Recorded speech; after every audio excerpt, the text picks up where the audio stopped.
વિદ્યાર્થી મિત્રો, હવે આપણે જે ડાંગ વનો અને આ જે પાઠ છે અને આ પાઠના લેખક છે આપણે મહેન્દ્રસિંહ પરમાર. એમણે મહેન્દ્રસિંહ તખ્તસિંહ પરમાર જેમણે આ પાઠ લખ્યો છે એ લલિત નિબંધ કે જે પોતાના પિતાજીને પત્ર સ્વરૂપે લખે છે. પોતાનો જે પ્રવાસ છે, જે અગાઉ ડાંગના જે જંગલો છે, અંકલેશ્વર છે અને આહવા અને એવા જે સ્થળોની મુલાકાત લીધી, એ સ્થળોની મુલાકાતનું વર્ણન કરતો જે પત્ર છે, જેને આપણે લલિત નિબંધ તરીકે એનો પ્રકાર આપવામાં આવ્યો છે, એ લલિત નિબંધ એ જે પિતાજીને પત્ર લખે છે, પત્રને આપણે શીખવા, એ જે પાઠને શીખવા જઈ રહ્યા છીએ વિદ્યાર્થી મિત્રો. તો પાઠ્યપુસ્તકમાં આપણે જો સામે રાખીને આપણે ખાસ તો આ જે લેક્ચર જ્યારે આપણે શીખતા હોય, ત્યારે સમજતા હોય, ત્યારે સામે પાઠ્યપુસ્તક હોવું જરૂરી છે, જેથી આ પાઠ્યપુસ્તકમાં સાથે વાંચન પણ કરતું જવાનું અને સાથે સાથે આપણે એને સમજતું પણ જવાનું છે. તો પાઠની શરૂઆત કરીએ તો વિદ્યાર્થી મિત્રો, લેખક છે પોતાના પિતાજીને પત્ર લખે છે અને સંબોધીને કહે છે, પ્રિય બાપુજી. જો આપણે કોઈ પિતાજી કે કોઈ બાપુજી કે બાપુજી છે, એ આપણો જૂનવાણી શબ્દ જે તળપદો શબ્દ કહેવાય, એ તળપદો શબ્દ છે. પિતાજીને બાપુજી તરીકે પણ બોલાવવામાં આવતા હોય છે. તો પ્રિય બાપુજી, અગાઉ અંકલેશ્વર અને આહવા ગયો ત્યારનો તમને કાગળ લખવાનો ધારતો હતો. એ પછી ફરી એકવાર જઈ આવ્યું. લખ્યા વગર ન જ ચાલે એવું થઈ ગયું. એ અનુભવોને પુનઃસ્મૃત કરવાનો પ્રયત્ન કરું છું. તો લેખક છે પોતાના પિતાને કહે છે કે હું અગાઉ અંકલેશ્વર અને આહવા ફરી આવ્યો છું, ત્યાં જઈ આવ્યો છું, એનો પ્રવાસે જઈ આવ્યો છું, અને એ સમયથી હું તમને લખવાનો વિચાર કરતો હતો, ધારતો હતો, મતલબ વિચાર કરતો હતો, પણ એ પછી ફરી પાછો એક વખત ત્યાં જઈ આવ્યો અને હવે લખ્યા વગર ચાલે એમ નહોતું એવું મનમાં લાગણી ઉત્પન્ન થઈ. એટલે કે હવે જે સ્થળના જે અનુભવો છે, અંકલેશ્વર અને આહવા જઈ આવ્યો, ત્યાંના જે અનુભવો કેવા છે, ત્યાંનો પ્રવાસ કેવો રહ્યો, એના વિશેનું વર્ણન, એના અનુભવો છે એ સ્મૃત કરવાનો એટલે યાદ કરવાનો પાછો પ્રયત્ન કરું છું. એટલે કે એ પત્રમાં એ આપણને વર્ણન કરવાનો પ્રયત્ન કરે છે. આહવા જતા પહેલાં 3 દિવસ અંકલેશ્વર રોકાયો. અંકલેશ્વર મને પ્રિય છે. જો આહવા જતા પહેલાં શું કહે છે કે આહવા જે ગામ છે ત્યાં જતા પહેલાં હું 3 દિવસ અંકલેશ્વરમાં રોકાયો, અને અંકલેશ્વર છે એ મારું ખાસ પ્રિય જે સ્થળ છે, પ્રિય જે ગામ છે એમાંનું એક છે. તો મિત્રો છે એ મજાકમાં આ ગામને જેને શું કહે છે, ગંધકેશ્વર કહે છે. એ કારખાનાઓથી ઉભરાતું એશિયાનું બીજા નંબરનું ઔદ્યોગિક મથક મારું પ્રિય સ્થળ છે. તો જે આ અંકલેશ્વર છે એ આપણા એશિયાનું બીજા નંબરનું ઔદ્યોગિક સ્થળ છે, એમનું પ્રિય છે, પણ એમના જે મિત્રો છે એ મજાકમાં એને ગંધકેશ્વર કહે છે. કારણ કે આપણને ખ્યાલ છે કે ઔદ્યોગિક શહેર હોય એટલે ત્યાં ઘણા બધા કારખાનાઓના ધુમાડાઓ અને એની દુર્ગંધના કારણે આ ગંદકી જેવો આભાસ થાય છે. એની જે હવામાં જે વાયુઓ અને જે બીજા ગેસીસ જે એમાં હવામાં ભળે છે, તેના કારણે હવા છે થોડી પ્રદૂષિત લાગે છે, એટલે થોડું ગંદકીવાળું વાતાવરણ જોવા મળે છે. એટલે એમ કહે છે કે એના મિત્રો છે મજાકમાં એને ગંધકેશ્વર કહે છે. પણ લેખકને તો આ એશિયાનું બીજા નંબરનું ઔદ્યોગિક શહેર છે એમનું પોતાનું પ્રિય સ્થળ માને છે, એનું પોતાનું મનગમતું સ્થળ છે. અહો વૈચિત્રમ, મતલબ અરે કેવું વિચિત્ર છે કે લોકો એને ગંધકેશ્વર કહે છે, પણ મારા માટે એ પ્રિય સ્થળ છે, લેખક માટે એ પ્રિય સ્થળ છે. એ કેવી વિચિત્રની વાત છે.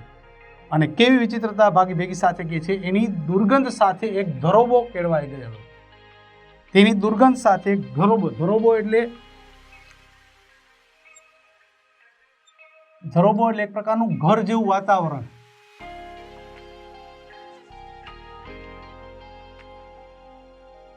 તો એ જે દુર્ગંધ સાથે એક ઘર જેવું વાતાવરણ કેળવાઈ ગયું છે. મતલબ એ જે દુર્ગંધ છે જાણે ઘરની જ કોઈ વ્યક્તિ અથવા ઘરની જ કોઈ વસ્તુ છે. આપણને જે ઘરની અંદર આપણી જે તમામ વસ્તુઓ છે એ એનાથી આપણે ટેવાઈ ગયેલા હોય છે, એનાથી આપણે ખૂબ જ હળીમળી ગયા હોય છે. એવી રીતે આ જે દુર્ગંધ છે, આ જે ઔદ્યોગિક શહેર છે, એમાં અલગ અલગ પ્રકારના કારખાનાઓની જે દુર્ગંધો છે, એના વાયુની દુર્ગંધો છે, એ દુર્ગંધથી માણસ ટેવાઈ ગયો છે. એટલે કે એનાથી મને ધરોબો કેળવાઈ ગયો છે. મતલબ એનાથી હું ઘર જેવો માહોલ એનો અનુભવે છે. પણ સાચું કહું તો અહીંના ભરૂચી નાકાથી બોરભાઠા થઈને આગળ જતા આવતી ભેખડવતી નર્મદાને કારણે અંકલેશ્વર મારી પ્રિય જગ્યા છે. તો આ દુર્ગંધ ભલે આવે છે, લેખક કહે છે દુર્ગંધવાળું શહેર છે, પણ મારા માટે ઘર જેવું બની ગયું છે. અને સાચું કહે છે કે લેખક કહે છે કે આ સાચું કહું તો જે અહીંયાથી ખાસ કરીને ભરૂચી નાકાથી, ભરૂચનું જે ભરૂચી નાકું કહેવાય, નાકું એટલે જ્યાં શહેરના ગામના અમુક રસ્તાઓ ભેગા થતા હોય એને નાકું કહેવામાં આવે. તો ભરૂચી નાકા પાસેથી બોરભાઠા થઈને આગળ જતી વખતે જે ભેખડવતી નર્મદા, મતલબ ભેખડ એટલે અલગ અલગ પ્રકારના કડક જે પર્વતોવાળી, જે પથ્થરોવાળી, જે જમીનવાળી જે નદી છે નર્મદા, એ નર્મદાના કાંઠે જે પથરાળ જમીન છે, એ પથરાળ ભેખડવંતી જે જમીનના કાંઠે જે આવેલી નર્મદા વહે છે, એ નર્મદાના કારણે છે અંકલેશ્વર મારું પ્રિય સ્થળ બની ગયું છે. અહીં ઊંચા આસને બેસીને કેટલીય વાર સૂર્યાસ્ત જોવાની મજા લૂંટી છે. અહીં ઉચ્ચાસન જુઓ, આ ઉચ્ચ અને આસન બેને ભેગું કરવામાં આવ્યું છે, એની સંધિ છે જોડવામાં આવી છે. ઉચ્ચાસન મતલબ ઊંચા આસને.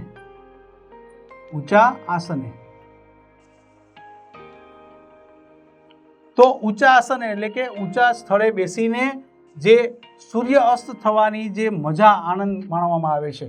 ઘણી જગ્યાએ તમે જોશો તો આપણે ઘણી એવી કુદરતી દ્રશ્યો આપણને જોવા મળતા હોય છે. ખાસ કરીને નદી કિનારા છે, જંગલ વિસ્તાર છે કે પર્વત વિસ્તાર છે, એ જગ્યાઓમાં એવું કુદરતી દ્રશ્ય જોવા મળે કે જ્યાં સૂર્ય આથમતો એ જોવાની, સૂર્ય આથમવાની જે પ્રક્રિયા થાય છે, એ પ્રક્રિયાને જોવાની, જે નિહાળવાનો જે આનંદ છે, એ આનંદ લેખક કહે છે કે ત્યાં ઊંચા આસને બેસી, નર્મદાના કાંઠે જે ઊંચા આસને બેસીને જે સૂર્ય આથમવાની જે ક્રિયા થાય છે, એ સૂર્યાસ્તનો જે સમય છે, એ સમયને નિહાળવાની ખૂબ જ મજા માણી છે, ખૂબ જ આનંદ માણ્યો છે. અસ્તાચળે પહોંચેલા સૂર્ય મહારાજ અક્ષિતિજ જળવતી નર્મદાની સપાટી પર છેક અમારા સુધી લાલ કાર્પેટ બિછાવી આપે છે. અસ્તાચળ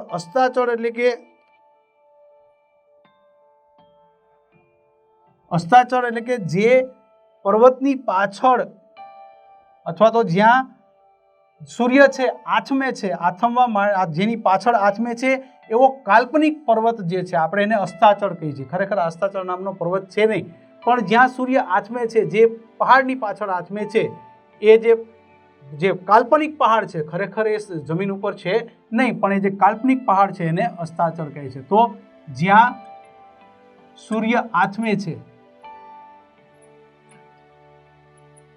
તે કાલ્પનિક પર્વત છે. કાલ્પનિક પર્વતને અસ્તાચળ કહે છે.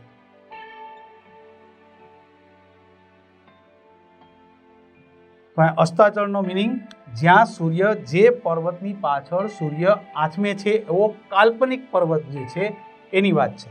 તો અસ્તાચળે પહોંચેલા સૂર્ય મહારાજ, મતલબ જ્યાં પર્વતની પાછળ આથમવા માટે જયેલા સૂર્ય મહારાજ, સૂર્યનારાયણ દેવ છે, સૂરજ દાદા જેને આપણે કહીએ છીએ, એ સૂરજ દાદા છે.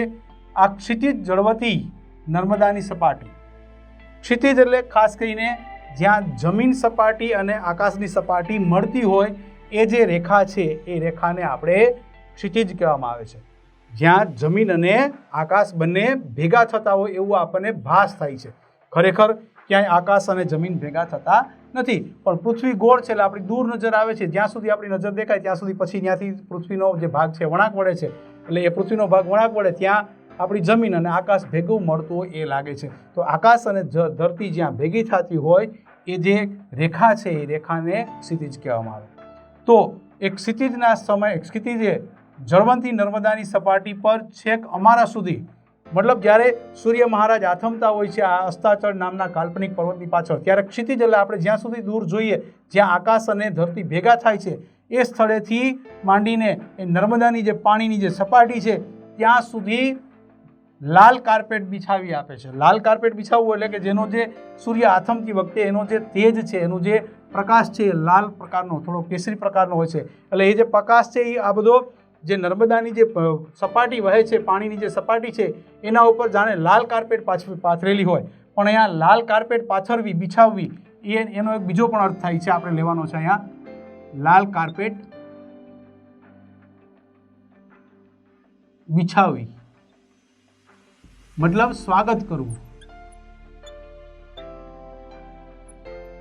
તો જ્યાં સૂર્ય મહારાજ ક્ષિતિજમાં જે અસ્તાચળ પર્વતની પાછળ અસ્ત થાય છે, એ સમયે એ સૂર્ય મહારાજના જે કિરણો છે, એ કિરણો તેજ લાલ અને કેસરી, આપણે ખાસ કરીને કે બહુ પીળાશ પડતા જે સંધ્યા ખીલી હોય એ જે પ્રકાશ છે, એ લાલવંતો જે પ્રકાશ છે, એ નર્મદાની સપાટી ઉપર લાલાશ છવાઈ જાય છે, અને એના કારણે આપણને જાણે કાર્પેટ પાથરી દીધી હોય, લાલ કાર્પેટ પાથરી હોય, મતલબ આપણું સ્વાગત કરતું હોય એવો સૌંદર્યતાનો ભાવ છે લેખકના મનમાં ઉત્પન્ન થાય છે. વિદ્યાર્થી મિત્રો, આ રાજમાર્ગે ટપ ટપ કરતા દોડીને એમને મળવા જઈએ ત્યાં તો ગાયબ થઈ જાય. આ રાજમાર્ગ ઉપર મતલબ આ જે લાલ કાર્પેટ પાથરેલી છે, જે સૂર્યરૂપી જે કિરણો છે, સૂર્યના જે અસ્ત થતા કિરણોના કારણે જે જળની સપાટી છે લાલ લાગે છે, એ લાલ જે માર્ગ છે એ રાજમાર્ગ ઉપર ટપ ટપ કરતા ચાલીને ત્યાં પહોંચવા જવાની કોશિશ કરીએ ત્યાં તો એ ગાયબ થઈ જાય છે. મતલબ ત્યાં તો જે સંધ્યા છે તે આપણે જે છે સૂર્ય અસ્ત થઈ જાય છે અને અંધકારમય વાતાવરણ થવા લાગે છે. ત્યારે આ જે લાલચ પડતો પ્રકાશ છે એ ગાયબ થઈ જાય છે. નર્મદાએ મને હર હંમેશ ઝંકૃત કર્યો છે. કોઈ પણ રૂપમાં એ નદી મને તાણી જાય છે.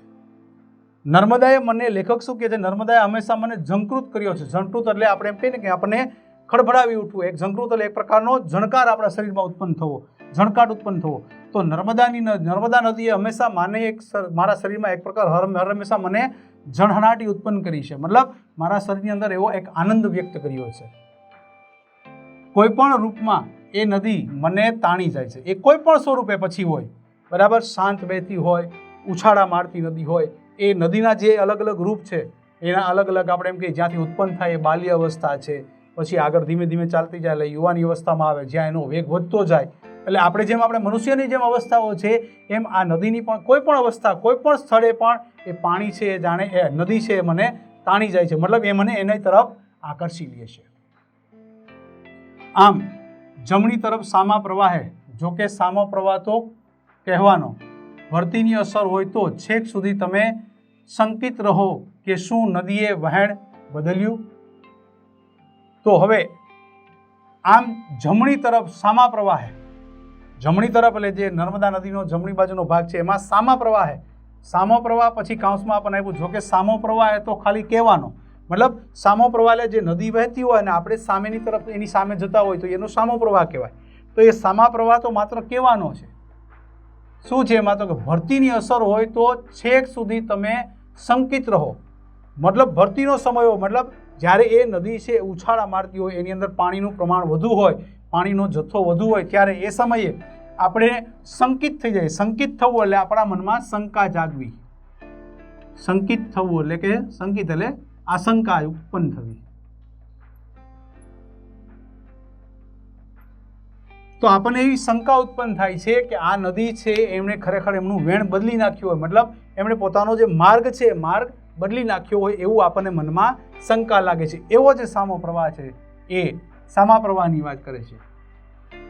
તો સામા પ્રવાહે પછી કાઉન્સમાં આપેલું છે, આખું આ જે વાક્ય છે એ ખાસ વ્યવસ્થિત સમજવાનું કે જ્યારે ભરતીનો સમય હોય, મતલબ પાણી પુષ્કળ હોય, ત્યારે આપણને એ શંકા લાગે છે કે એણે પોતાનું વેણ બદલી નાખ્યું હોય, મતલબ સામા પ્રવાહની બદલે એ પાછી દૂર જતી હોય એવો ભાસ થતો હોય.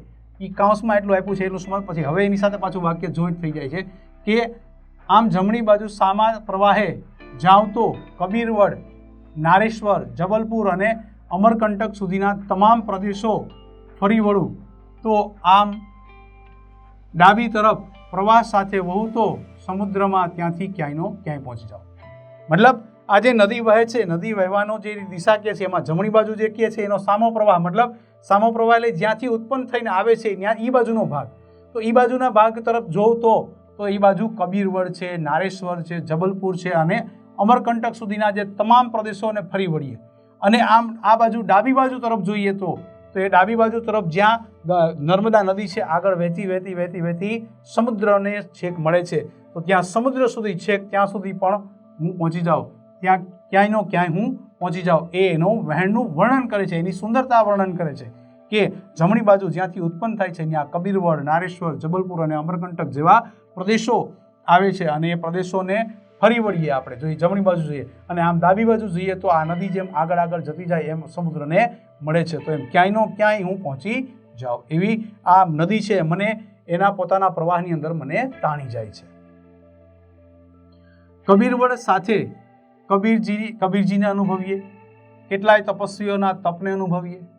કબીરવડ કે જ્યાં એ કબીર નામનું જે વૃક્ષ છે, કબીરવડ એક સ્થળ છે જ્યાં અત્યારે મંદિર છે, અને ખાસ કરીને કબીરવડ કે જ્યાં કબીર મહારાજ જે છે એમણે બેસીને તપ કરી અને સાધના કરી, અને જ્યાં બીજા ઘણા બધા સાધુઓએ પણ તપસ્વીઓએ સાધના કરી, તપ કર્યા છે, એનો અનુભવ કરીએ આપણે. મતલબ એ બાજુ જઈએ આપણે કબીર રોડ તરફ, તો ત્યાં આપણને કબીરજીના અનુભવ થાય અને એની સાથે સાથે ત્યાંના જે સાધુઓ છે, તપસ્વીઓ છે, એમણે જે તપ કરેલું છે એનો આપણને અનુભૂતિ થાય. નાહીએ ત્યારે આખી નર્મદા આપણી હોય. મતલબ જ્યારે નર્મદાની અંદર નાતા હોય ત્યારે આખી નર્મદા જાણે આપણી પોતાની હોય, કોઈની ના હોય, આપણી એકની જ હોય એવી એટલો વિશાળ પટ, એટલે કે એટલો વિશાળ પટ છે કે આપણી પોતાની છે એવો અનુભૂતિ આપણને કરાવે. આ આજે ખાસ કરીને લેખક છે આ બધી એની સુંદરતા વ્યક્ત કરે છે, એનું સૌંદર્ય પ્રગટ કરે છે. બીજું આગળ વધીએ તો કાલાંતરોની સૃષ્ટિમાં આપણે નાહી રહીએ. કાલાંતર એટલે સમયની બદલી. સમય સુધી આગળના સમયોથી બીજા સમય સુધી બદલાય એને કાલાંતરો. બે અંતરના સમય, બે સમય વચ્ચેનું જે અંતર છે આપણે એને કાલાંતર કહીએ છીએ. પ્રાચીન કાળથી અત્યારે આધુનિક કાળ સુધીના, તો એ જે એક સમયનો કાળ છે, એક પ્રાચીન કાળ ને એક આધુનિક કાળ, પણ એ બે વચ્ચેનું જે જોડાણ થાય એ આપણે કાલાંતર. તો કાલાંતરની સૃષ્ટિમાં મતલબ જેમ જેમ સમય બદલાતા જાય એમ આપણે એમાં નહાતા રહીએ. એવો વિશાળ જે આ નર્મદા નદી છે. એક અંજલિ ભરીએ તો હાથમાંનું જળ ભૂતકાળના બધા દ્રશ્યો વર્તમાનની સન્નિધિએ ઉઘાડતું આવે છે. આપણે નર્મદાની અંદર જ્યારે ખોબો ભરીએ એમાંથી અંજલિ એટલે ખોબો. ખાસ કરીને આપણે આ શબ્દો આપણને પૂછાઈ શકે. અંજલિ એટલે ખોબો. તો પાણીનો એક ખોબો ભરીએ અને આપણે ખાસ કરીને ભગવાન સૂર્યનારાયણને આપણે ચડાવતા હોઈએ છીએ. ઘણાને સવારમાં ટેવ હોય ઉઠીને સૂર્યનારાયણને ચડાવવાની, પણ ત્યારે આપણે લોટાથી કળશાથી ઘરે કરીએ છીએ. પણ જ્યારે નદીની અંદર આપણે નાતા હોય ત્યારે નાતા પણ આપણે ભગવાન સૂર્યનારાયણને પણ અંજલિ આપી શકીએ. મતલબ એને આપણે પાણી અર્પણ કરી શકીએ. તો એ અંજલિ એટલે ખોબો. તો એક અંજલિ ભરીએ તો હાથમાંનું જે જળ છે એ ભૂતકાળના બધા દ્રશ્યો વર્તમાનની સન્નિધિએ ઉઘાડું આવે છે. મતલબ હાથમાં જે જળ ભરીએ અને જે અંજલિ આખો ખોબો ભરીએ ત્યારે એ જે નર્મદાનું જે જળ છે એનાથી આપણને જે ભૂતકાળના જે કાંઈ દ્રશ્યો છે અને વર્તમાનની જે કાંઈ સમય છે એની સાથે સન્નિધિ એટલે સાથે જોડાઈને એક ઉઘાડો પાડે છે. મતલબ એ સમયને આખો દર્શાવે છે, સમયને આખો ખુલ્લો મૂકે છે. ભૂતકાળથી માંડીને વર્તમાન કાળ સુધીનો જે સમય છે એ સમયનું આપણને જ્ઞાન કરાવે છે, ભાન કરાવે છે. ભૂખ તરસ બધું ભૂલી જવાય. ત્યારે આ નદીની અંદર જ્યારે આપ નાતા હોય, એનો જે આનંદ માણતા હોય, ત્યારે આવું જે આહલાદક દ્રશ્ય, સૌંદર્ય દ્રશ્યની જે વાત કરે એને માણતા ભૂખ તરસ જે વસ્તુ બધી વસ્તુઓ છે ભૂલાઈ જાય છે. આપણે પણ ઘણીવાર આવો આનંદ માણ્યો હશે. આપણે પણ કોઈ પણ નદીમાં કે એવી જગ્યાએ ફરવા ગયા હોય ને ત્યાં નાહવાનો આનંદ માણતા હોય ત્યારે આપણને ખાવાની ભૂખની કોઈ ચિંતા હોતી નથી, કારણ કે આપણે ભૂખ છે, તરસ છે ભૂલી અને જે પ્રકૃતિ, જે સૌંદર્યતાનો આપણે જે આનંદ માણીએ છીએ એ આનંદની વાત આપણને આ લેખક છે અહીંયા કહે છે કે આ નર્મદાનું પાણી અંજલિના ખોબામાં લઈએ ત્યારે આપણને ભૂતકાળ અને વર્તમાનનો સમયની સાથે જોડાઈને આપણને સમયને આંખોમાં ઉઘાડું પાડી દે છે. એની જે સૌંદર્યતાના કારણે આપણને એમાં નાહવામાં એની એટલા બધા આપણે લીન હોઈએ છીએ કે ભૂખ અને તરસ પણ લાગતી નથી. કવિ રાજેન્દ્ર શુક્લ અહીં યાદ આવ્યા વિના ન જ રહે. કવિ રાજેન્દ્ર શુક્લ જે એક મહાન કવિ છે એ અહીંયા આપણને યાદ આવ્યા રહે જ નહીં, આવ્યા વગર ન રહે. શું કામ? એમણે જે પંક્તિ આપી છે, પંક્તિ અહીંયા આપી છે. મુઠ્ઠી ચણા કે ધાણી, ઝરણાનું મીઠું પાણી, ઘેગુરની ઘટામાં આઠે પહર ઉજાણી. આ જે સરસ મજાની પંક્તિ આજે રાજેન્દ્ર શુક્લએ આપેલી છે, એ જે શુક્લ લેખક છે રાજેન્દ્ર શુક્લ એમની લખેલી છે, એમના રચયિતા છે. તો એ જે પંક્તિ છે એ પંક્તિ લેખકને ખૂબ જ અહીંયા યાદ આવે છે. શું કહે છે? મુઠ્ઠી ચણા અને ધાણી. મુઠ્ઠી ચણા મતલબ મુઠ્ઠી એક ચણા અને ધાણી, જે બેઠા બેઠા આપણે નદી કિનારે કે ફરવા ગયા હોય ત્યાં આપણે ચણા અને ધાણીનો આનંદ માણતા હોઈએ અને સાથે સાથે ઝરણાનું મીઠું પાણી એની સાથે લેતા હોઈએ, પીતા હોઈએ અને એ જે આનંદ આવતો હોય, સાથે સાથે ઘેઘૂરની ઘટામાં આઠે પ્રહર ઉજાણી. ઘેઘૂર એટલે ખૂબ જ ઘટાદાર. ઘેઘૂર એટલે ઘટાદાર. તો ઘટાદાર જે વૃક્ષો છે એના છાયાની નીચે બેસી અને ચણા અને ધાણી અને પાણીનો આનંદ માણી અને ઉજાણી કરીએ, આનંદ કરીએ. એને ઉજાણી કરવી એટલે આનંદ કરવો, ઉત્સવ મનાવવો. તો આવી જે સરસ મજાની પંક્તિ છે એ લેખક કહે છે કે રાજેન્દ્ર શુક્લ આપણને અહીંયા યાદ આવી જાય. જ્યારે આ નર્મદા નદીની અંદર આપણે નાતા હોઈએ ત્યારે આખી નર્મદા આપણને લાગે છે. એની સૌંદર્યતાના કારણે આપણે ભૂતકાળ, વર્તમાન બધી વસ્તુઓને ભૂલી, ભૂખ તરસને ભૂલી અને એનો આનંદ માણીએ છીએ. ત્યારે આવા સમયે આ પંક્તિ આપણને યાદ આવે છે. લ્યો હવે આહવાની વાત કરું. એમણે હવે આહવાની વાત કરે છે. આહવાની પહેલાં ક્યાં ગયા હતા? તો કે અંકલેશ્વરની બાજુ જે નર્મદા નદી એને ગયા હતા એની વાત કરી. હવે આહવાની વાત કરે છે. લ્યો હવે આહવાની વાત કરું. પહેલી વાર આહવા ગયો ત્યારે ઘાયલ જ થઈ ગયો. હવે આહવાનું વખાણ કરતા, આહવાનું વર્ણન કરતા કહે છે લેખક કે પહેલી વાર જ્યારે આહવા ગયો ત્યારે ઘાયલ થઈ ગયો. મતલબ એની સુંદરતા, એનું સૌંદર્ય જોઈને માણસ છે એટલો બધો પ્રભાવિત થઈ જાય છે કે જાણે એ ઘાયલ થઈ ગયો. અહીંયા ઘાયલ થવું એટલે પ્રભાવિત થવાના અર્થમાં લેવાનું છે. ઘાયલ થવું એટલે ઈજા પામવી એવું નથી લેવાનું, પણ અહીંયા એની સૌંદર્યતાથી ઈજા પામે છે, એની સૌંદર્યતાથી આશ્ચર્ય પામી જાય છે. વન સંપદાનું આટલું અદીમ અને મનોહર રૂપ. વન સંપદા એટલે વન સંપત્તિ. વન સંપદા એટલે વન સંપત્તિ. વનની જે સંપત્તિ છે, વન છે, વનની અંદર અલગ અલગ પ્રકારના વૃક્ષો, ફળ, ફૂલ, પ્રાણી, પશુ, પક્ષી, આવી બધું એ વનની સંપત્તિ કહેવાય. તો એ વન સંપત્તિ જે છે, વન સંપદાનું આટલું આદિમ, આદિમ એટલે શરૂઆતનું, પ્રારંભિક. આદિમ એટલે શરૂઆતનું અથવા પ્રારંભિક. તો આ જે વન સંપદાનું ખાલી શરૂઆતનો જે ભાગ છે એટલો બધો મનોહર રૂપ, એટલું બધું સરસ મજાનું સુંદર દ્રશ્ય જોવા મળે છે. લેખક છે એનાથી આશ્ચર્ય પામી જાય છે. લગભગ બધું જ વિસરાઈ ગયું. પોતે જે લેખક છે એના મનની અંદર જે બધી જ ભાવ, એ બધા ભાવ છે એ ભૂલાઈ જાય છે, બધું જ ભૂલાઈ ગયું. આહવામાં મિત્ર વર્ષ જગદીશભાઈનું ઘર એકદમ સનસેટ પોઈન્ટથી બાજુમાં જ છે. આજે આહવાની વાત કરે છે તો આહવાની અંદર એની એટલી બધી સુંદરતા જોઈ છે કે એના કારણે બધું જ વસ્તુઓ ભૂલાઈ ગઈ. અને આહવામાં ખાસ કરીને મિત્ર એનું જે વર્તુળ છે, એનું ગ્રુપ છે, એમાં ખાસ કરીને એમાં જગદીશભાઈ કરીને જે વ્યક્તિ છે એમનું ઘર છે એ સનસેટ પોઈન્ટ, મતલબ જ્યાં સૂર્ય આથમે છે એને આપણે આસાનીથી બેસીને નિહાળી શકીએ એવી જે જગ્યા છે, ઊંચા આસનવાળું સ્થળ જેને કહીએ, અને ત્યાંથી આપણને સૂર્ય આથમવાનું જે ચિત્ર છે, દ્રશ્ય છે એ ખૂબ જ સારી રીતે જોઈ શકાય, એને સનસેટ પોઈન્ટ કહેવામાં આવે છે. તો જ્યાંથી સૂર્ય આથમવા માટેનો જે સનસેટ પોઈન્ટ છે એનું જે સનસેટ પોઈન્ટ છે જગદીશભાઈના ઘરથી ખૂબ જ નજીક છે. સનસેટ પોઈન્ટની ઊંચાઈએથી નીચેની આખી રંગભૂમિ જોવા સરખી. મતલબ સનસેટ પોઈન્ટથી માંડીને સનસેટ પોઈન્ટની ઊંચાઈએથી તમે જુઓ અને ત્યાંથી નીચેની આખી જે રંગભૂમિ એટલે આખી જે જમીન છે એ જમીન ખરેખર જોવા સરખી, મતલબ ખરેખર જોવા લાયક જમીન છે. મતલબ એટલું સૌંદર્ય જોઈ અને લેખક છે એ પોતે ખૂબ જ મંત્રમુગ્ધ થઈ જાય છે, પોતે ખૂબ જ આનંદિત થઈ જાય છે, ખૂબ જ પ્રભાવિત